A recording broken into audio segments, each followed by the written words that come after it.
ধরে নাও তোমার কোনো বন্ধু তোমাকে বললো তুই যদি 50 কিমি দূরে এই জায়গাটাতে যেতে পারিস বাইকে করে, তাহলে আমি তোকে প্রত্যেক মাসে 50,000 টাকা করে দেবো। ধরে নাও, সে না দিলেও না দিতে পারে, বাট তোমরা ধরে নাও। তো চলো আমি কথাগুলো বলি। এরপরে তুমি তার চ্যালেঞ্জটাকে অ্যাকসেপ্ট করে নিলে, যেহেতু জানলে যে এটা তো বাইকে করে 2 ঘন্টার ব্যাপার, জাস্ট কোনো ব্যাপারই না, এটা তো আমি পারবো, এই জিনিসটা তুমি কিন্তু ভাবলে। এরপরে বাড়ি থেকে রেডি হয়ে কিন্তু গাড়ি নিয়ে বেরিয়ে পড়লে।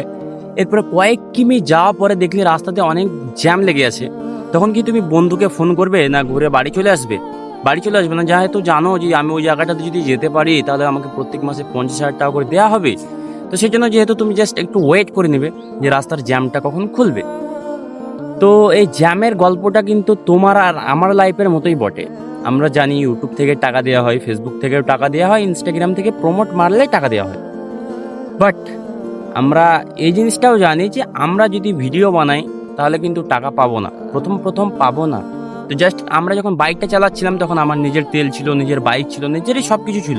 এতে রিস্কও ছিল অনেক, যে যেতে পারবো কি পারবো না, মাঝরাতে অ্যাক্সিডেন্ট হয়ে যেতেও পারে।